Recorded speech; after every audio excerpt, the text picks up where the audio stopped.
মুসলিমবৃন্দ, আসসালামু আলাইকুম ওয়া রাহমাতুল্লাহি ওয়া বারাকাতুহু।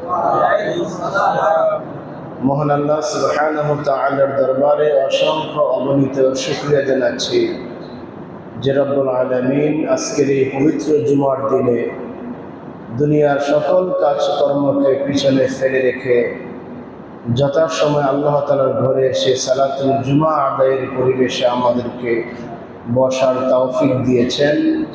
মহাগ্রন্থ কোরআন কারীম থেকে সংক্ষিপ্ত আকারে কিছু কথা বলা এবং শোনার জন্য আমাদেরকে বাছাই করেছেন। এজন্য আমরা আল্লাহ সুবহানাহু ওয়া তাআলার দরবারে শুকরিয়া জানাচ্ছি, আলহামদুলিল্লাহ।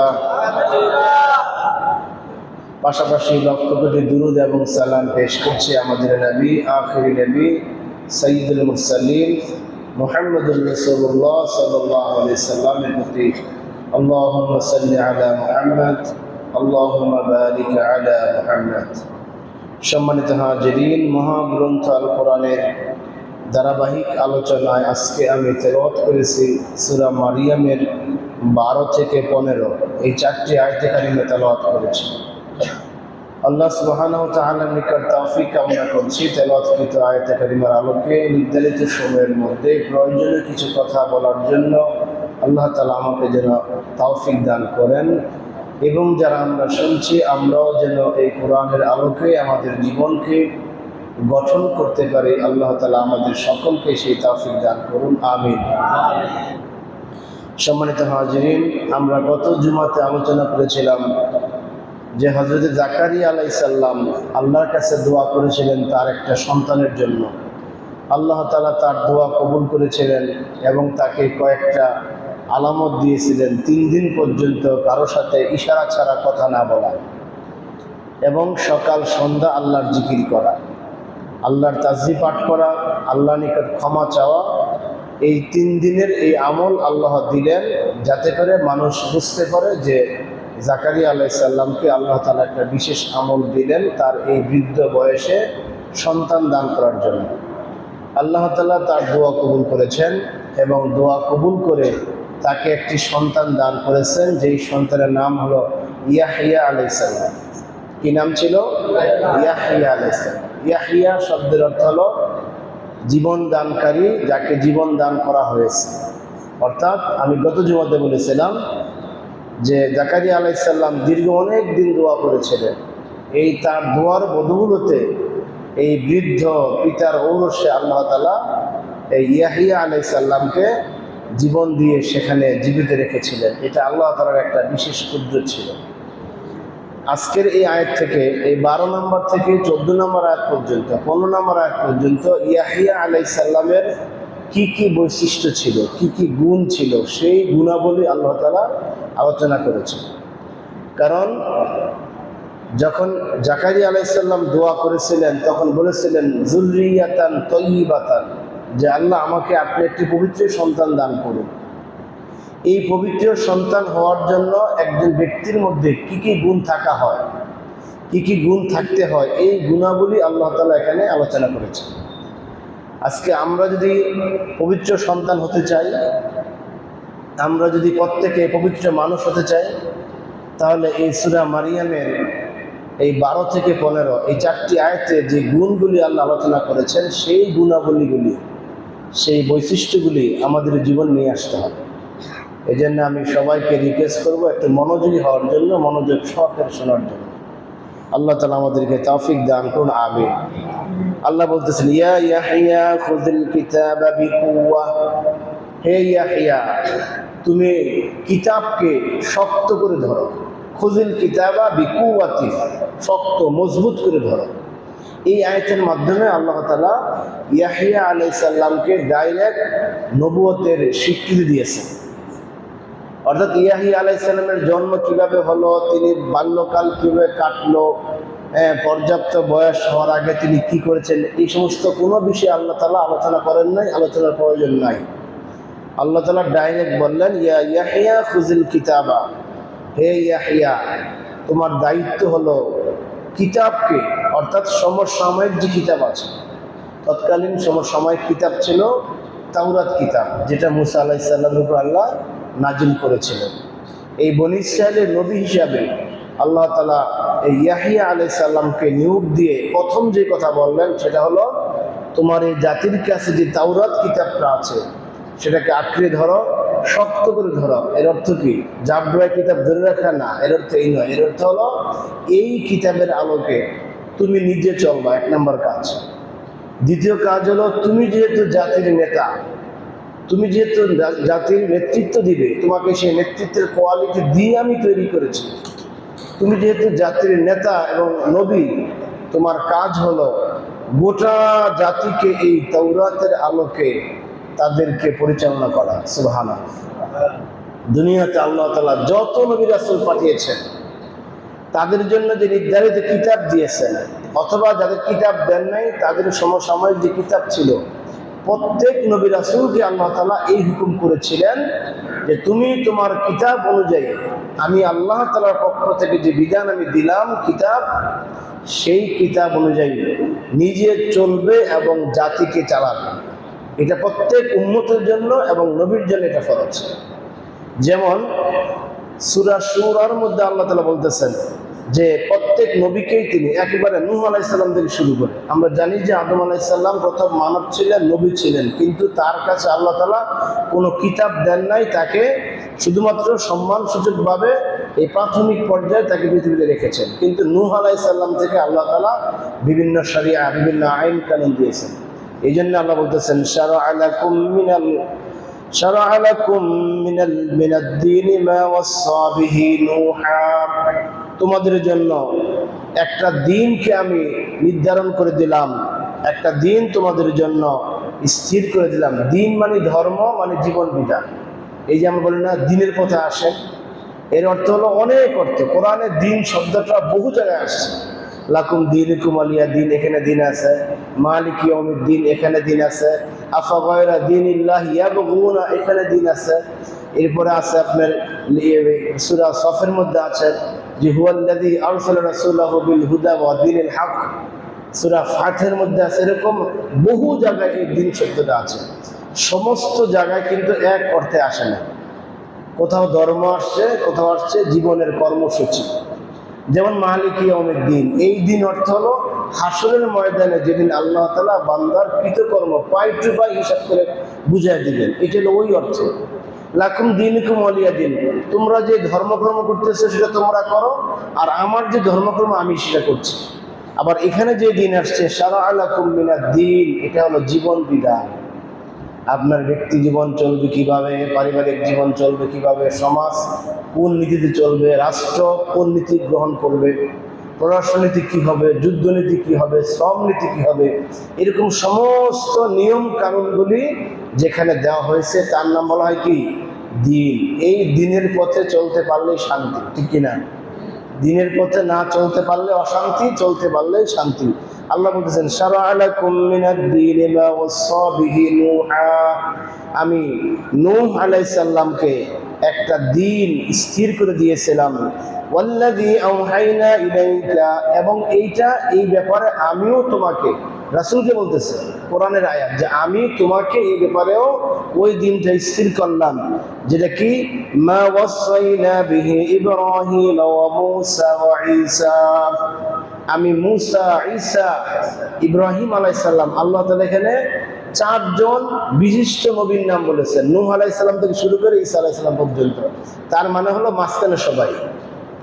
এই যে আমাদের লক্ষাধিক নবী রাসূল এসেছেন, প্রথম নবী আদম আলাইহিস সালাম, এরপরে রসুল হিসাবে শরিয়া হিসাবে এসেছেন নূহ আলাইহিস সালাম, সেই নূহ থেকে শুরু করে শেষ ঈসা আলাইহিস সালাম পর্যন্ত আল্লাহ এই এক আয়াতের মধ্যে সকল নবীদেরকে উল্লেখ করে বললেন, আমি সকলকে বলেছিলাম তাদের কাছে আমি যে দিন দিয়েছিলাম, অর্থাৎ জীবন বিধান দিয়েছিলাম তাদের ধর্মগ্রন্থের মাধ্যমে, মূসা আলাইহিস সালামকে তাওরাতের মাধ্যমে, ঈসা আলাইহিস সালামকে ইনজিলের মাধ্যমে, জাবুর দিয়েছিলাম দাউদ আলাইহিস সালামকে সেই জাবুরের মাধ্যমে, ইব্রাহিম আলাইহিস সালামকে দিয়েছিলাম অসংখ্য সহিফা, ছোট ছোট পুস্তিকা।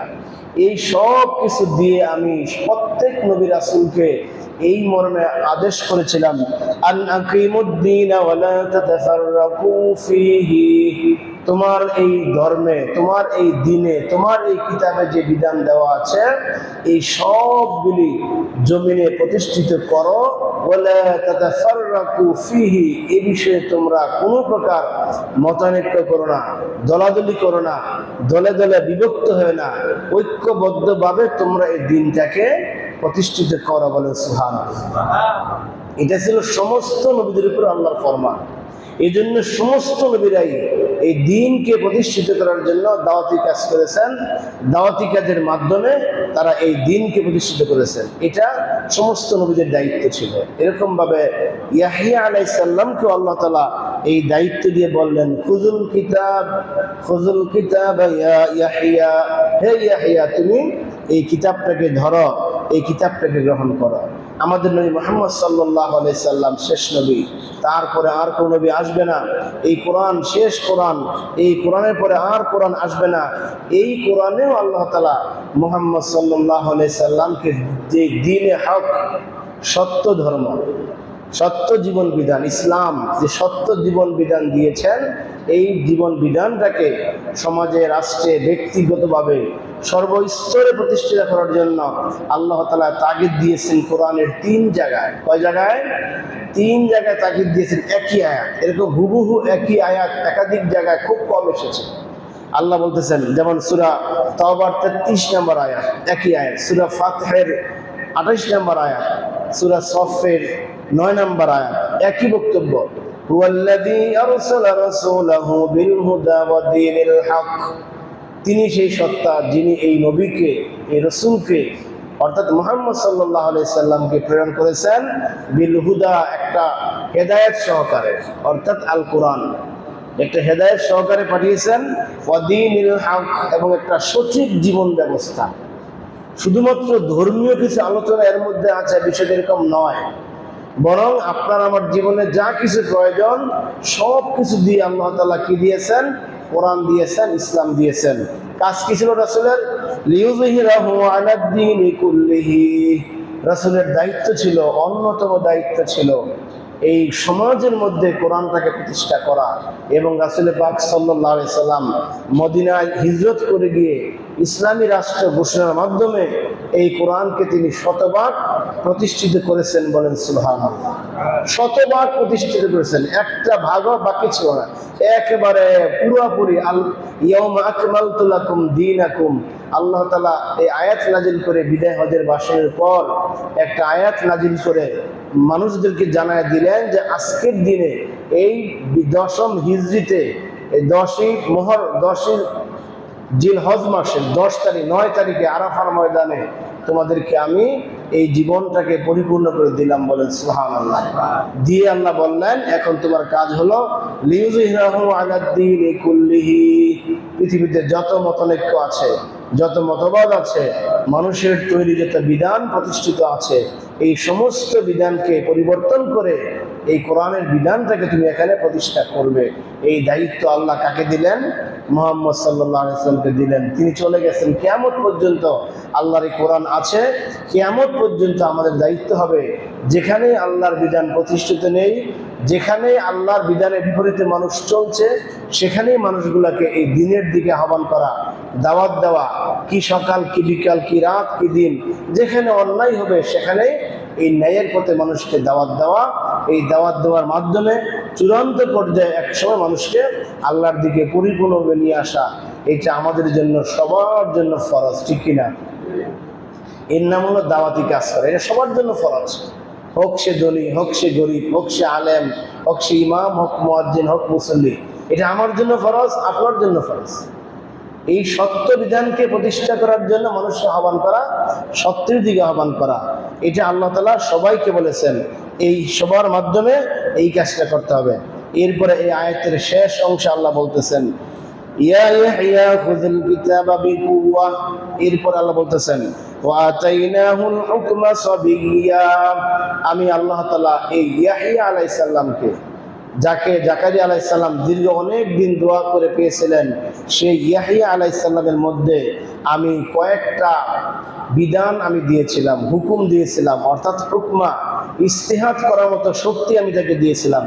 দ্বীনের ব্যাপারে, ইসলামের ব্যাপারে, অর্থাৎ তৎকালীন যে জীবন বিধান ছিল তার সেই গভীর জ্ঞান আমি দিয়েছিলাম, এবং জীবন জিজ্ঞাসার যত সমাধান আছে সকল সমাধানের সঠিক জবাব দেওয়ার যোগ্যতা আমি তাকে দিয়েছিলাম, এবং তার সমাজে, তার রাষ্ট্রে যত প্রকার ঝামেলা হবে এই সমস্ত ঝামেলার সঠিক ফায়সালার জন্য প্রয়োজনীয় জ্ঞান আমি আল্লাহ তাআলা তাকে দিয়েই এই নবুয়তের দায়িত্ব দিয়েছি। বলেন সুবহানাল্লাহ। দিয়েই আমি তাকে নবুয়তের দায়িত্ব দিয়েছি। সুতরাং তোমরা যারা আজকে মুসলমান, তোমাদের দায়িত্ব হলো তিনি যেভাবে সঠিকভাবে তার জাতিকে পরিচালনা করেছিলেন, তিনি যেভাবে সঠিকভাবে তার জাতির মধ্যে উদ্ভূত যে সমস্যাগুলি ছিল এই সমস্যার সমাধান করেছেন কোরআনের কিতাবের আলোকে, তোমরাও এই কোরআনের আলোকে সেভাবেই এই জাতিকে সংস্কার করবে, এই জাতিকে সংশোধন করবে, এই জাতিকে ইসলাহ করবে। এর জন্য তোমাদের কাছে আছে কি? আল কোরআন। এটাকে আঁকড়িয়ে ধরবে। ওয়াতাসিমু বিহাবলিল্লাহি জামিআন ওয়া লা তাফাররাকু, মিলে মিশে সবাই কোরআনকে এক এবং ন্যাক হয়ে ধরবে। অর্থাৎ কোরআনের এই গভীর জ্ঞান অর্জন করে কোরআনের আলোকে মানুষকে চালাবার জন্য তোমরা চেষ্টা করবে, যেটা ইয়াহিয়া আলাইহিস সালাম করেছেন। ইয়াহিয়া আলাইহিস সালামের এই কাহিনীটি বলার উদ্দেশ্য হলো মূলত এইটাই। নতুবা আল্লাহ তাআলা ইয়াহিয়া আলাইহিস সালামের এই বিষয়গুলি কোরআনে আনার কোনো প্রয়োজন ছিল না। উদ্দেশ্য হলো এটাই যে তিনি যেভাবে জাতিকে নেতৃত্ব দিয়েছেন, তার যে বৈশিষ্ট্য ছিল, তোমাদেরকে সেই গুণাবলী অর্জন করতে হবে। তোমরাও জাতিকে সেভাবে নেতৃত্ব দিয়ে মানুষকে কোরআনের ছায়াতলে নিয়ে আসতে হবে। আল্লাহ তাআলা আমাদেরকে বুঝার তৌফিক দান করুন, আমল করার তৌফিক দিন, আমিন। 12 নম্বর আয়াত থেকে সংক্ষিপ্ত আকার কথা আমার শেষ। এরপরে 13 নম্বর আয়াতে আল্লাহ তাআলা ইয়াহিয়া আলাইহিস সালামকে যে গুণাবলী দিয়েছেন এর কয়েকটা গুণ বলতেছেন। ওয়া হানানাম মিন লাদুন্না ওয়া যাকাতাও ওয়া কানা তাকিয়্যা। আল্লাহ বলেন, আমি ইয়াহিয়া আলাইহিস সালামকে আমার পক্ষ থেকে বিশেষ কিছু জ্ঞান আমি তাকে দিয়েছিলাম। ওয়া হানানাম মিন লাদুন্না, আমার পক্ষ থেকে তাকে আমি দিয়েছিলাম কোমল হৃদের অধিকারী হওয়া। আমি তাকে দিয়েছিলাম যাকাতান, পবিত্র হৃদের অধিকারী হওয়া। আমি তাকে দিয়েছিলাম তাকিয়ান, অর্থাৎ আল্লাহ ভীতু একটা অন্তর তাকে আমি একটা দিয়েছিলাম। বলেন সুবহানাল্লাহ। এখানে ইয়াহিয়া আলাইহিস সালামের 3টা গুরুত্বপূর্ণ বৈশিষ্ট্যের কথা বলেছেন। এক নম্বরটা হলো হানানুন, এর অর্থ হলো কোমলতা, ভালোবাসা, অধিক পবিত্র আত্মা, মমতাময়ী আত্মা, যেই মমতার মাধ্যমে তার জাতিকে তিনি আগলে ধরে রেখেছিলেন। তার মাধ্যমে তার জাতির একজন ব্যক্তিও তার মায়া মমতার বাইরে ছিলেন না। প্রত্যেকটা প্রাণীর মাকে আরবিতে বলা হয় হিন্নাতুন, হানানুন বলা হয়। প্রত্যেকটা প্রাণীর মাকে আরবিতে বলা হয় কি? হানানুন, যার অর্থ হলো কোমলতা, হৃদ্যতা, অন্তরটা মায়ায় ভরে থাকে। মায়েদেরকে হান্নানুন কেন বলা হয়? যে মা একমাত্র ব্যক্তি যে সন্তানের যাবতীয় দুঃখ কষ্ট সবার আগে অনুভব করে কে? মা। এই জন্য আরবিতে তাকে বলা হয় মা বলা হয়। একজন সন্তান বিপদে আছেন, সবাই না জানলেও আগে মায়ের অন্তরে সেটা ব্যথা লাগে যে আমার সন্তানদের কি সমস্যা আছে। সন্তান কান্নাকাটি করতেছেন, বিভিন্ন অন্যায় করলেও মায়ের আসলের তলে সন্তানের স্থায়ী হয়। কেন হয়? এটা আরবিতে একে আল্লাহ তাআলা মায়ের অন্তরটাকে হান্না করে পৃথিবীতে প্রেরণ করেছেন, এটাকে হানানুন করেছেন, শীতল করেছেন। ইয়াহিয়া আলাইহিস সালামের অন্তরটা এরকম ছিল, জাতির জন্য তার অন্তর কাঁদত, জাতির দুঃখ দুর্দশায় তিনি ঝাঁপিয়ে পড়তেন। এটা কোমল হৃদয়ের অধিকারী নেতা ছাড়া জাতির জন্য তার অন্তর কাঁদবে না। যে নেতার হৃদয়ে কোমলতা থাকবে, স্নেহশীলতা থাকবে, ভালোবাসা থাকবে, ওই নেতাই পারবে তার জাতির বিপদের সময় বিপদের পাশে থাকা, বিপদগুলা শেয়ার করা, বিপদের সময় তার পাশে থেকে তার খেদমত করা, ওই নেতা পারবে। এই জন্য ইয়াহিয়া আলাইহিস সালামের অন্তরে যে প্রধান বৈশিষ্ট্য ছিল সেটা ছিল কি? হানানুন। দ্বিতীয় ছিল যাকাতুন। যাকাতুন শব্দের অর্থ হলো পবিত্রতা। আমরা যে যাকাত দেই ধন সম্পদের, যাকাত দিনে বছর একবার, এই যাকাত শব্দের 2টা অর্থ। একটা হলো বৃদ্ধি হওয়া, আপনি যাকাত দিলে সম্পদ কি হবে? বাড়বে, কমবে না, নষ্ট হবে না। আরেকটা অর্থ হলো পবিত্র হয়, পবিত্রতা। আপনার এই যাকাতের মাধ্যমে বাকি সম্পদটা পবিত্র হলো, নিজের নফসটা, আত্মাটা পবিত্র হলো। এই আত্মাকে পবিত্র রাখা এটা অনেক বড় একটা গুণ। আমাদের যে আত্মা, অন্তরাত্মা, এটা যদি নোংরা থাকে, এটা যদি অপবিত্র থাকে তাহলে আপনি আমি নামাজ রোজা যাই কিছু করি না কেন কোনো কাজে আসবে না। নামাজ লোক দেখায় পড়তেছি, রোজা রাখতেছি, দান খরচ করতেছি, কিন্তু আত্মাটা নোংরা। তখন এই আত্মা দ্বারা সব সময় শয়তানি হবে। মানুষের ক্ষতি কিভাবে করা যায়, মানুষকে কিভাবে বিপদে ফেলা যায়। একটা ভালো মানুষ সুন্দর চলতেছে, তার পিছনে লেগে খোঁচায়া খোঁচাইয়া মানুষকে তার পিছনে লেলিয়ে দেওয়া, এই ধরনের লোক আছে না আমাদের সমাজে? বহুত আছে। আরে ভাই, একটা ভালো মানুষ চলতেছে, সে চলুক না কেন, তার পিছে লাগা, তার পিছে লাগিয়া তাকে সমাজে ছোট করার চেষ্টা করা, মানুষের কাছে কালারিং করা। এটা কারা করেন? যাদের আত্মাটা নষ্ট হয়ে গেছে, বলেন নাউজুবিল্লাহ। সুতরাং এই নষ্ট আত্মা দিয়ে আপনি যতই ভালো কাজ করেন, রাসূল বলেন তোমার সেই ভালো কাজের কোনো ফায়দা হবে না। অত্যন্ত গুরুত্বপূর্ণ একটা হাদিস বুখারীতে আসছে, আলা ওয়া ইন্না ফিল জাসাদি মুদগাহ। আল্লাহ বলতেছেন খবরদার খবরদার, রাসূল বলতেন সাবধান হও তোমরা, সাবধান। আলা, এটা একটা সাবধানমূলক শব্দ। আল্লাহ রাসূল যখন কোনো ভাষণ দিতেন, যখন দেখতেন মানুষগুলা একটু অমনোযোগী অথবা অমনোযোগী নয় কিন্তু মনোযোগী করার প্রয়োজন তিনি মনে করতেছেন, তখন বলতেন কি আলা, অথবা বলাটা সবার কানে সমানভাবে শোনা দরকার, এই জন্য বলতেন কি আলা, খবরদার সাবধান হও। ওয়া ইন্না ফিল জাসাদি মুদগাহ, প্রত্যেকটা দেহের মধ্যে একটা অঙ্গ আছে। কি আছে? একটা অঙ্গ আছে। ইযা সালাহাত সালাহাল জাসাদু কুল্লুহু, যখন ওই অঙ্গটা ভালো হয় তাহলে তার দেহের সমস্ত অঙ্গ ভালো হয়, বলেন সুবহানাল্লাহ। ওয়া ইযা ফাসাদাত, আর যদি সেটা নষ্ট হয়ে যায়, ফাসাদাল জাসাদু কুল্লুহু, রাসূল বলেন তার গোটা দেহটা নষ্ট, বলেন নাউজুবিল্লাহ। আলা ওয়াহিয়া ফিল কলব, আলা ওয়াহিয়াল কলব, জেনে রাখো এটা হলো মানুষের কলব, অন্তর, আত্মা, হার্ট, হৃদয়, নফস, যাই না বলেন না কেন, আরবিতে কি বলা হয়? কলব। এই কলব যদি নষ্ট হয়ে যায়, সেখানে যদি ময়লা পড়ে, সেখানে যদি গুণে ধরে, সেখানে যদি রোগ হয়, তখন সেই মানুষের পুরা দেহটা নষ্ট হয়ে যায়, বলেন নাউজুবিল্লাহ। এমনিতে সুস্থ মনে হয়, ভালো মানুষ, কিন্তু তার লিভার নষ্ট হয়ে গেছে, হার্ট নষ্ট হয়ে গেছে, হার্ট ব্লক হয়ে গেছে, ফুসফুসে ক্যান্সার হয়ে গেছে, দেখতে ভালো চলাফেরা করতেছে, হঠাৎ করে তিনি মারা গেলেন। এরকম হয় না ঘটনা? এটা যেরকম শারীরিক অসুস্থতা, ঠিক কলবের অসুস্থতা এরকম, যে দেখতেছি নামাজ পড়তেছে, রোজা রাখতেছে, ভালো কিছু করতেছে, কিন্তু আত্মাটা এই নষ্ট হওয়ার কারণে তার সমস্ত আমলগুলি বরবাদ হয়ে যায়, বলেন নাউজুবিল্লাহ। ইয়াহিয়া আলাইহিস সালামকে আল্লাহ তাআলা এমন একটা পবিত্র আত্মার অধিকারী করেছিলেন, সুবহানাল্লাহ, যে পবিত্র আত্মা যাকে বলেছিলেন যাকাতান, তার আত্মা হলো পবিত্র আত্মা। এই জন্য আমাদের আত্মাকে পবিত্র করতে হবে, আত্মাকে পরিশুদ্ধ করতে হবে। আত্মাকে পরিশুদ্ধ করার একমাত্র ঔষধ হলো অন্তরে আল্লাহর ভয় পয়দা করা, ঠিক কিনা? যে আমি যে আজকে খারাপ আত্মা দিয়ে পাপ করতেছি, মানুষের পিছনে লেগেছি, গীবত বলতেছি, অপরের সম্পদ হরণ করতেছি, জেনা করতেছি, মিথ্যা কথা বলতেছি, বিভিন্ন অপরাধ করতেছি, আমাকে আল্লাহ তাআলা একদিন ধরবেন। এই জন্য আল্লাহর ভয়ের দিকে ফিরে আসা, আল্লাহর জিকিরের দিকে ফিরে আসা, এর মাধ্যমে আল্লাহ তাআলা আত্মাকে ঠিক করেন। দুনিয়ার কোনো ওষুধ দ্বারা আত্মা ঠিক হবে না।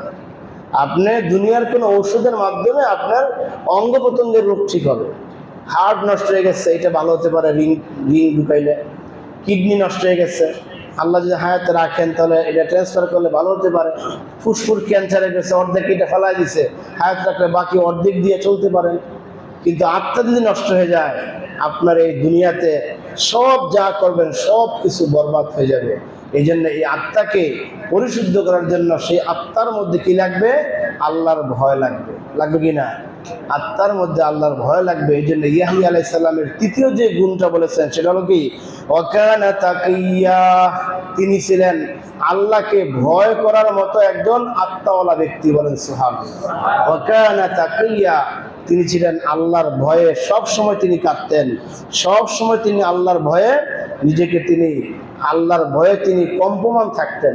প্রত্যেকটা মানুষের উচিত হলো জীবনের সব সময় এই আল্লাহকে ভয় করা, প্রত্যেকটি কাজে, প্রত্যেকটি কথায়, প্রত্যেকটি আমলে, প্রত্যেকটি মুহূর্তেও সে যদি আল্লাহকে ভয় করে চলতে পারে, তাহলে তার জন্য আর কোনো চিন্তা নেই। ফালা খাউফুন আলাইহিম ওয়ালা হুম ইয়াহজানুন, দুনিয়াতে তার কোনো ভয় থাকবে না, আখিরাতেও তার কোনো টেনশন থাকবে না, যদি সে আল্লাহকে ভয় করতে পারে।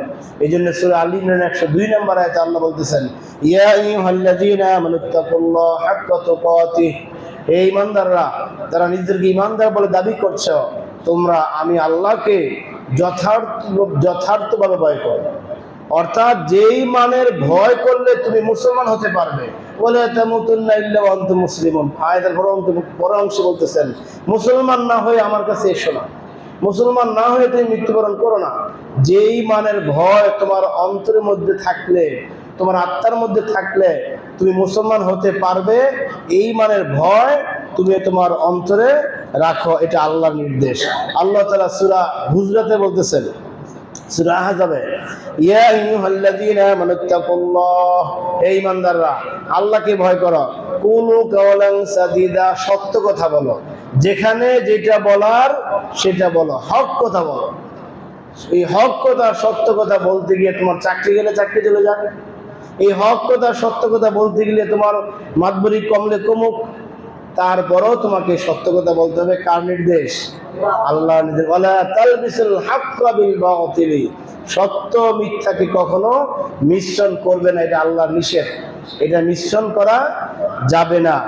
ইউসলিহ লাকুম আমালাকুম ওয়া ইয়াগফির লাকুম যুনুবাকুম, আল্লাহ বলেন তুমি যদি আল্লাহকে ভয় করতে পারো আর সঠিক কথা বলতে পারো, কোনো ইনিয়ে বিনিয়ে পেঁচিয়ে ঘুরিয়ে আল্লাহর কথাগুলিকে অন্যদিকে ডাইভার্ট না করো, অথবা যেখানে যা বলার প্রয়োজন সেখানে তা না বলো, সত্যের পক্ষে তুমি যদি থাকো, ইসলিহ লাকুম আমালাকুম, আল্লাহ তাআলা বলেন তিনি তোমাদের জীবনের কাজগুলিকে, আমলগুলিকে ঠিকঠাক করে দিবেন। সুবহানাল্লাহ। এই যে আমরা নামাজ পড়তেছি, একটু ভুল ত্রুটি হয় কি না? নামাজ পড়তেছি, রোজা রাখতেছি, জাকাত দিচ্ছি, দান খয়রাত করছি, বক্তব্য রাখছি, টুকটাক ভুল হতে পারে।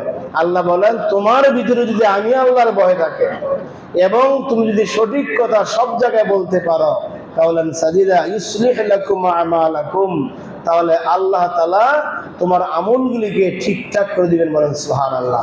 এই সামান্য একটু ভুল ত্রুটি আল্লাহ তোমাকে ধরবেন না, ঠিক কিনা? আল্লাহ সামান্য ভুল ত্রুটিতে বান্দাকে ধরেন না। দোয়া শিখাইছেন, রব্বানা লা তুআখিযনা ইন নাসিনা আও আখতানা, বলছেন যে বান্দা একটু সামান্য ভুল হয়েছে, দোয়া করে যে আল্লাহ আমার এই ভুল ত্রুটি তুমি ধরো না। আল্লাহ ধরেন না, কিন্তু আমাদের সমাজে কিছু মানুষ আছে, একজন মানুষ যদি কোনো একটু ভুল করতে পারে, ওইটাকে এমন ভাবে জাবরায় ধরায় যে সুধার কোনো পাওয়া নাই, ঠিক কিনা? ভুল কিন্তু সামান্য একটু ভুল, হয়তো 10 বছর একটা ভুল হয়েছে, 20 বছর একটা ভুল হয়েছে, এই একটা ভুলকে এমন ভাবে ধরছে আর এই ব্যক্তি সে আর ছুটতে পারে না। এরকম আছে কিনা? দেখেন, আল্লাহ ছেড়ে দেন মানুষকে, ভুল ছেড়ে দেন, মানুষ কিন্তু ছাড়ে না।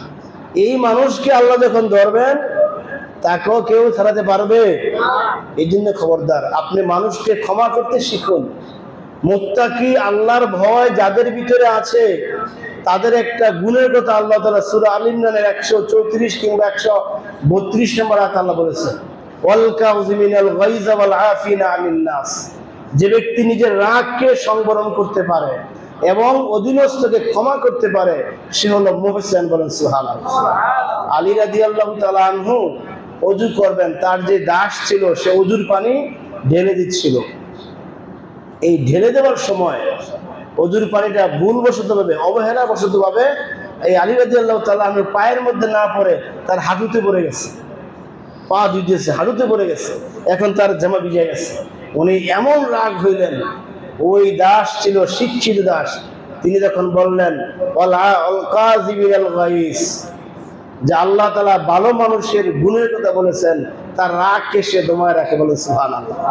দাস দেখতেছে আলী রাদিয়াল্লাহু তাআলা খুব ক্ষেপে আছেন, তখন তিনি বললেন কি, ওয়াল কাযিমিনাল গায়জ, যে রাগ করা, ক্ষেপে থাকা, এটা মুহসিন ব্যক্তির কাজ নয়। আলী রাদিয়াল্লাহু তাআলা আনহু সাথে সাথে তার রাগটা একবারে পানি হয়ে গেল। বলেন সুবহানাল্লাহ। এরপরে যখন এবার রাগ তো শেষ, প্রতিশোধ নিতে পারেন, তখন সেই দাস আবার বললেন ওয়াল কাযিমিনাল গায়যা ওয়াল আফিনা আনিন নাস, মানুষকে যে ব্যক্তি ভুলের জন্য ক্ষমা করতে পারে সে হলো সবচাইতে মহৎ ব্যক্তি, বলেন সুবহানাল্লাহ। আলী রাদিয়াল্লাহু তাআলা আনহু ক্ষমা করে দিলেন। এরপরে সেই দাস সুযোগ বুঝে আয়াতের পর অংশ বললেন, আল্লাহু ইউহিব্বুল মুহসিনিন, আল্লাহ তাআলা নেক পরায়ণ ব্যক্তিদেরকে ভালোবাসেন। এটা শুনে আলী রাদিয়াল্লাহু তাআলা বললেন, বুঝলেন যে আমার এখন নেক কাজ হবে আমার এই দাসটাকে আজাদ করে দেওয়া। তিনি সাথে সাথে ওই দাসটাকে আজাদ করে দিলেন, বলেন সুবহানাল্লাহ। চিন্তা করছেন কতটুকু তিনি কাজ করলেন। সেম ঘটনা ঘটেছিল আরেকজন সাহাবীর ক্ষেত্রে, তার দাসী ঘটেছিল তার দাসীর সাথে। ওই সাহাবীর গুরুত্বপূর্ণ মেহমানরা আসছেন বাড়িতে, সবাই খাবার খাবেন, খাবারের প্লেটে রুটি নিয়ে বসা আছেন। ওই দাসী গোশতের পেয়ালা নিয়ে আসতেছে। এই গোশতের পেয়ালা নিতে আইসা গিয়া যখন সামনে আসলেন, আসার সাথে সাথে তিনি উষ্টা খাইয়া পড়ে গেলেন। সমস্ত গোশতের পেয়ালা ওই সাহাবীর শরীরে পড়ল। কেমন ঘটনা? এবার বলেন দেখি, আপনি হলে কি করতেন? পুরা শরীরে গোশতের পেলা পড়ে গেছে, জুগলে পুরা শরীর ভোলা, এক বেলা গোশত পড়ে গেছে সব মাটিতে শরীরে। মেহমানরা রুটি বসেন, সবাই খাবেন, গুরুত্বপূর্ণ মেহমান। এবার যখন সাহাবী রাগ হলেন তখন ওই তার দাসী বললেন, ওয়াল কাযিবিনাল গায়স, যে এই রাগকে সংবরণ করা এটা হলো সবচেয়ে মহত্তর লক্ষণ। তিনি সাথে সাথে রাগকে এই সংবরণ করলেন। এবার তার শাস্তি দিবেন।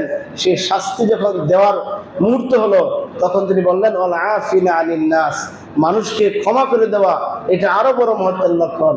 তিনি ক্ষমা করে দিলেন। এরপরে যখন সুযোগ বুঝে আয়াতের পর অংশ বললেন, আল্লাহু ইউহিব্বুল মুহসিনিন, আল্লাহ মুহসিনদেরকে ভালোবাসেন, সাথে সাথে তিনি সেই দাসকে আজাদ করে দিলেন, বলেন সুবহানাল্লাহ। সুতরাং মানুষের মানবীয় গুণ হলো, মানুষ যদি ভালো কাজ করেন আল্লাহ তাআলা তার আত্মাকে সংশোধন করে দেন, বলেন সুবহানাল্লাহ। এই ইয়াহইয়া আলাইহিস সালামের জীবনে এই গুণাগুণগুলি ছিল। এই জন্য আমরা একজন মানুষ হিসেবে আমাদের জীবনের সেই গুণাগুণগুলি নিয়ে আসতে হবে। পরবর্তী আয়াতে ইয়াহইয়া আলাইহিস সালামের আরো কয়েকটি গুণের কথা বলতেছেন। সেটা কি? 14 নম্বর আয়াত, ওয়াবাররান বিওয়ালিদাইহি ওয়া লাম ইয়াকুন জাব্বারান আসিয়া। তার আরেকটা গুণ ছিল, অত্যন্ত গুরুত্বপূর্ণ একটি গুণ ছিল, ওয়াবাররান বিওয়ালিদাইন, তিনি ছিলেন তার নিজের পিতামাতার অধিকারে সচেতন। সুবহানাল্লাহ। পিতামাতার অধিকারে তিনি কি ছিলেন? সচেতন ছিলেন। প্রত্যেক সন্তানের নৈতিক দায়িত্ব হলো পিতামাতার যে অধিকারটা আছে সেই অধিকারটা পুঙ্খানুপুঙ্খানু আদায় করা। এটা আল্লাহর পক্ষ থেকে হুকুম। এটা আমাদের কাছে 3টা অধিকার। কয়টা অধিকার? অন্যরা পানা। একটা হলো আল্লাহর অধিকার, হাক্কুল্লাহ। আল্লাহর অধিকার হলো আল্লাহ কোরআনে এবং রাসূলের হাদিসের মাধ্যমে যত হুকুম আহকামগুলিকে আমাদের জন্য ফরজ ওয়াজিব করেছেন সবগুলি আদায় করা। এটা হলো আল্লাহর হুকুম, হাক্কুল্লাহ। আর দ্বিতীয় হলো হাক্কুল ইবাদ, বান্দার হক। আমি একজন মানুষ হিসাবে, আপনি আমার কাছে কিছু পানা আছে, কিছু অধিকার পানা আছে। আমি একজন মানুষ হিসাবে আপনার কাছে কিছু অধিকার পানা আছে। এই অধিকারগুলি আদায় করা সবার জন্য ফরজ। আর 3 নম্বর হলো হাক্কুল ওয়ালিদাইন, পিতামাতার অধিকার। এই পিতামাতার অধিকার আদায়ের ক্ষেত্রে এই ইয়াহইয়া আলাইহিস সালাম অত্যন্ত সচেতন ছিলেন। আমাদেরকেও আল্লাহ তাআলা সেই পিতামাতার অধিকার আদায়ের ক্ষেত্রে আল্লাহ আহ্বান করতেছেন। সূরা বনী ইসরাঈলের 23-24 নম্বর আয়াতে, লম্বা আয়াতে, ওয়াকাদা রাব্বুকা আল্লা তা'বুদু ইল্লা ইয়াহু ওয়া বিল ওয়ালিদাইনি ইহসানা। আল্লাহ বলতেছেন তোমাদের রব একটা ফরমান জারি করেছেন, একটা আদেশ দিচ্ছেন। সেটা কি? আল্লাহ তা'বুদু ইল্লা ইয়াহু, তাকে ছাড়া কারো দাসত্ব করা যাবে না। কাকে ছাড়া? আল্লাহকে ছাড়া। আর কি? ওয়া বিল ওয়ালিদাইনি ইহসানা, পিতামাতার সাথে উত্তম আচরণ করা। এইটা তোমার পিতামাতা তোমার কাছ থেকে পানা, আমার পিতামাতা আমার কাছে পানা কি? উত্তম আচরণ। সেই উত্তম আচরণ করতে গিয়ে যাতে আমরা আর কি করতে পারি, আল্লাহ বলতেছেন, ইম্মা ইয়াবলুগান্না ইনদাকাল কিবারা আহাদুহুমা আও কিলাহুমা ফালা তাকুল লাহুমা উফফিন ওয়া লা তানহারহুমা ওয়া কুল লাহুমা কাওলান কারীমা। আল্লাহ বলতেছেন, তোমাদের পিতামাতা যখন বৃদ্ধ হয়ে যায়, তারা একজন বা উভয়জন বৃদ্ধাবস্থা আছে, ওয়ালা তাকুল লাহুমা উফফিন, তাদের সাথে বেয়াদবি করে উফ শব্দটা বলবা না। সুবহানাল্লাহ। অথবা তুমি এমন কোনো আচরণ করবা না যে আচরণটার কারণে পিতামাতা কষ্ট নিয়ে বলে, কি কাজটা হলো, আমার সন্তান কি কাজটা করলো। এমন কোনো কথা যেন তোমার পিতামাতার মুখ দিয়ে তোমার আচরণে বের না হয়। অথবা তোমার সেই বৃদ্ধ পিতামাতা বয়সের কারণে অনেক কিছু ভুলে যায়, অনেক কিছু বারবার বলে, না খেয়ে খাইয়ে বলে খাই নাই, দেখে বলে দেখি নাই, এরকম অনেক বিভিন্নভাবে তারা তোমাদেরকে জ্বালা যন্ত্রণা করার মতো উপক্রম হয়। যতই কষ্ট দেখ না কেন, তার কোনো আচরণে তুমি বিরক্ত হতে পারবে না। নিষেধকার আল্লাহর নিষেধ। ওয়ালা তানহারহুমা, তাদেরকে ধমক দেওয়া যাবে না। ওয়াকুল্লাহুমা কাওলান কারীমা, যখন তাদের সাথে কথা বলবে সম্মান সূচক কথা বলবে, মর্যাদাপূর্ণ শব্দ ব্যবহার করবে। সুবহানাল্লাহ। কাউলান কারিমা অর্থ কি? সম্মান সূচক বক্তব্য, মর্যাদাপূর্ণ শব্দ ব্যবহার করবে। পিতামাতার সাথে অশ্লীল কোনো শব্দ ব্যবহার করা যাবে না, ভদ্র শব্দ ব্যবহার করতে হবে। পিতামাতাকে সালাম দিতে হবে, পিতামাতা ফোন দিলে সালাম দিয়ে রিসিভ করতে হবে।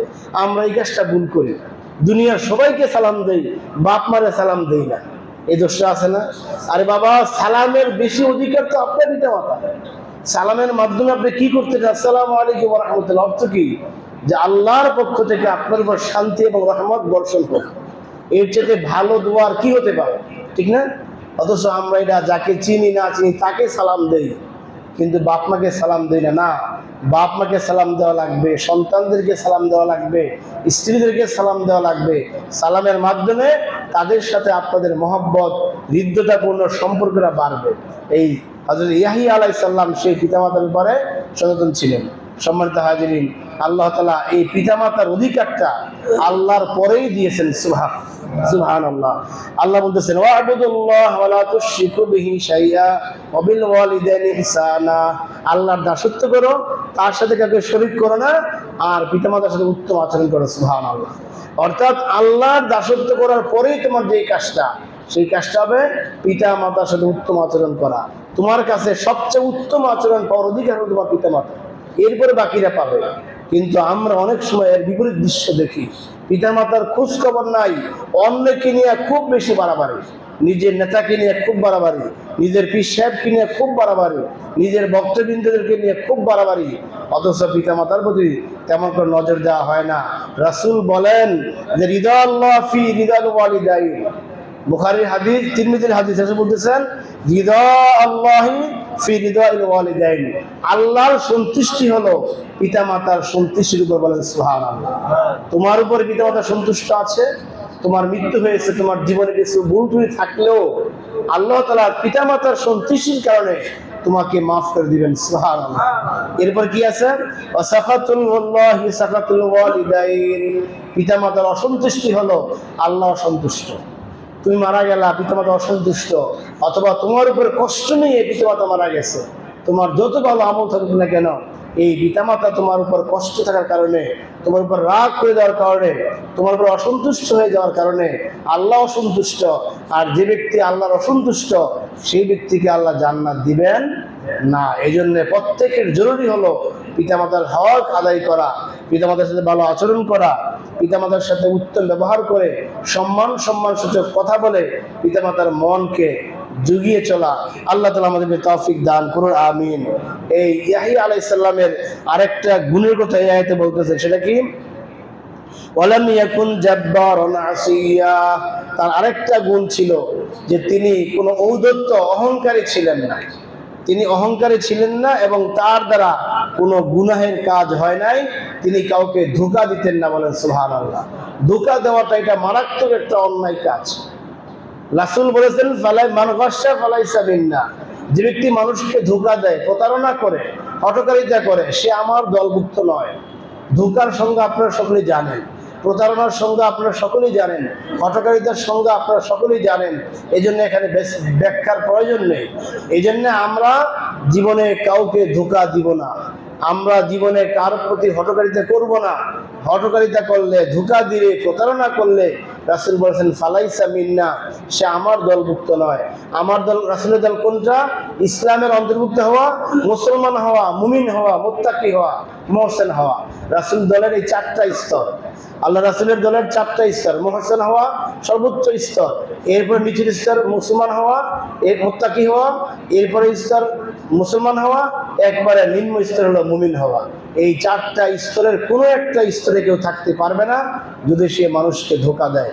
এই ইয়াহইয়া আলাইহিস সালাম সম্পর্কে আল্লাহ তাআলা এই গুণটা বললেন যে তার জীবনে কোনো প্রতারণা ছিল না, তার জীবনে কোনো ধোঁকা ছিল না। এরপরে আল্লাহ তাআলা শেষ এই 15 নম্বর আয়াতে ইয়াহিয়া আলাইহিস সালামের ব্যাপারে যেই ভবিষ্যৎবাণী করলেন, তারপর আল্লাহ বলতেছেন ওয়াসালামুন আলাইহি ইয়াউমা উলিদ, আল্লাহ বলতেছেন ওয়াসালামুন আলাইহি ইয়াউমা উলিদা ওয়া ইয়াউমা ইয়ামুতু ওয়া ইয়াউমা ইবআসু হাইয়্যা। জীবনের তিনটা গুরুত্বপূর্ণ সময়, একটা হলো তার জন্ম, আরেকটা তার মৃত্যু, আরেকটা হাসরের ময়দানে ওঠা। এই তিনটা গুরুত্বপূর্ণ সময়ে আল্লাহ তাআলা ইয়াহিয়া আলাইহিস সালামকে শান্তিতে উঠাবেন, শান্তিতে জন্মগ্রহণ করেছিলেন এবং শান্তিতে তার মৃত্যু হয়েছে, বলেন সুবহানাল্লাহ। অর্থাৎ এখানে ইয়াহিয়া আলাইহিস সালামকে বলছেন তার জন্ম যখন হয়েছিল, তার মায়ের গর্ভে যখন সে এসেছে, সেখান থেকে সে যখন ভূমিষ্ঠ হয়েছে, তখন তার মায়ের কোনো কষ্ট হয় না, বলেন সুবহানাল্লাহ। যদি কষ্ট হইতো, তিনি যখন গর্ভে ছিলেন তখন তার মায়ের বয়স প্রায় 100+, সুবহানাল্লাহ। 100+ বয়সের একটা বৃদ্ধা নারীর গর্ভে সন্তান। যদি বর্তমানে যে আমাদের মায়েরা যে কষ্ট পায় বা বিভিন্ন যুগে যে কষ্ট পেয়েছেন, এই কষ্ট আল্লাহ তাআলা মায়ের গর্ভে দিতেন, ওই বৃদ্ধা 100+ বয়সের মহিলাটা বাঁচতে পারত না, পারতো? প্রসব বেদনা সহ্য করতে তিনি পারতেন না। আল্লাহ বলেন আমি এই শান্তিতে আমি তাকে পৃথিবীতে নিয়ে এসেছি, সুবহানাল্লাহ। কেন? তার পিতা জাকারিয়া আলাইহিস সালাম দীর্ঘদিন পর্যন্ত দোয়া করেছিলেন, একটা সন্তান আমাকে দান। তিনি বলছেন আল্লাহ আমার হাড়গুলি জোড়া নষ্ট নরবর হয়ে গেছে, আমি বৃদ্ধ হয়ে গেছি, আমার স্ত্রী আখের বন্দা, ইচ্ছা করলে তুমি এখনো সন্তান দিতে পারো, সুবহানাল্লাহ। আল্লাহর প্রতি কত ভরসা ছিল তার। এই জন্য আল্লাহ তাআলা সেই বৃদ্ধ অবস্থায় সন্তান দিলেন, মায়ের যাতে কোনো কষ্ট না হয়, আল্লাহ তাআলা সেই দায়িত্ব নিজে নিলেন, সুবহানাল্লাহ। এখন তো আমাদের মায়েদের অনেক কষ্ট হয়, 3 মাস 4 মাস আগ থেকে পিতা মাতা শ্বশুর শাশুড়ি সবার ঘুম হারাম হয়ে যায়। রিপোর্ট আছে উল্টা পাল্লা, সন্তান উল্টে গেছে, পায়খানা করে দিচ্ছে, ভিতরে পায়খানা খেয়ে ফেলছে, বিভিন্ন সমস্যা হয় কিনা, এরকম রিপোর্ট আছে, সবার টেনশন হয়। কিন্তু ইয়াহিয়া আলাইহিস সালাম পেটে থাকা অবস্থায় তার মায়ের কোনো প্রকার টেনশন হয় নাই, আল্লাহ তাআলা সহি সালামতে পৃথিবীতে এনেছেন। আর কি করেছেন? ওয়ায়াউমা ইয়ামুত, এবং তার যখন মৃত্যু হয়েছিল, সে মৃত্যুটাও অত্যন্ত সুন্দর একটা মৃত্যু হয়েছিল, বলেন সুবহানাল্লাহ। এইটা একটা বড় ভাগ্যের বিষয়। পিতা মাতাকে কষ্ট না দিয়ে দুনিয়াতে আসা যেমন ভাগ্যের বিষয়, আবার ভালো মৃত্যু হয় একটু ভাগ্যের বিষয়। সবার নসিবে সে ভালো মৃত্যু ঘটে না। ভালো মৃত্যু ঘটার কয়েকটা লক্ষণ আছে, যেমন মৃত্যুর সময় কালেমা নসিব হওয়া, এটা ভালো মৃত্যু। জুমার দিন মৃত্যু হওয়া, এরপরে আরাফার ময়দানে ওই মক্কা মদিনায় মৃত্যু হওয়া, এরপরে কি বলা হয়, এই মৃত্যুর পরে কপাল ঘেমে যাওয়া, সবার কপাল কিন্তু ঘামে না। এই সমস্ত ভালো কিছু লক্ষণ আছে। এই মৃত্যুটা সবার ভাগ্যে জুটে না। ইয়াহিয়া আলাইহিস সালামকে আল্লাহ তাআলা সেই ভালো মৃত্যু দিয়েছিলেন। আর কি করবেন? ওয়ায়াউমা ইবআসু হাইয়্যা, যখন তাকে হাসরের ময়দানে ওয়াইযাল কুবুর বুসিরাত, কবর থেকে উঠাবেন, ইয়াহিয়া আলাইহিস সালামকে আল্লাহ তাআলা সম্মানের সাথে ডান হাতে আমলনামা দিয়ে, ওজুহু ইয়াউমা ইযিন নাঈমা, হাস্য উজ্জ্বল চেহারা দিয়ে এবং আলোকিত চেহারা দিয়ে আল্লাহ তাআলা তাকে কবর থেকে হাসরের ময়দানে উঠাবেন, বলে সুবহানাল্লাহ। এটা আমাদের জন্য সবচেয়ে বড় একটা পাওনা। দুনিয়াতে আমরা যাই কিছু করতেছি, হাসরের ময়দানে যদি আল্লাহ না করুক কোনো কারণে বাম হাতে আমরা আমলনামা নিয়ে উঠি, ওজুহু ইয়াউমা ইযিন খাশিয়া, কৃষ্ণ কালো বর্ণ চেহারা নিয়ে উঠি, এবং যদি আমরা সেদিন এই অবস্থায় আমরা হাজির হই, তাহলে এর চাইতে পুরা কপাল পৃথিবীতে আর কারো নেই। এই জন্য আসুন, ইয়াহিয়া আলাইহিস সালামকে আল্লাহ তাআলা যেই কয়েকটা বৈশিষ্ট্য দিয়েছেন, এই কয়েকটা বৈশিষ্ট্য যদি আমরা আমাদের জীবনে নিয়ে আসতে পারি, নিয়ে আসার চেষ্টা করি, তাহলে আমাদের মৃত্যুতেও আল্লাহ তাআলা সুন্দর করবেন, হাসরটাও আল্লাহ সুন্দর করবেন, কবরটাকেও আল্লাহ, কবর থেকে উঠাবার দৃশ্যটাও ডান হাতে আমল দিয়ে, উজ্জ্বল চেহারা দিয়ে, আলোকিত চেহারা দিয়ে আমাদেরকে আল্লাহ তাআলা হাসরের ময়দানে হাজির করবেন। আসুন আমরা সকলেই এই সূরা মারিয়ামের 12 থেকে 15 নম্বর আয়াতে যে বিষয়গুলো আলোচনা করা হয়েছে, এর আলোকে আমরা আমাদের জীবনকে গ্রহণ করি। আল্লাহ তাআলার কাছে তৌফিক কামনা করি। আল্লাহ তাআলা তৌফিক দান করুন, আমিন। সম্মানিত হাজিরিন,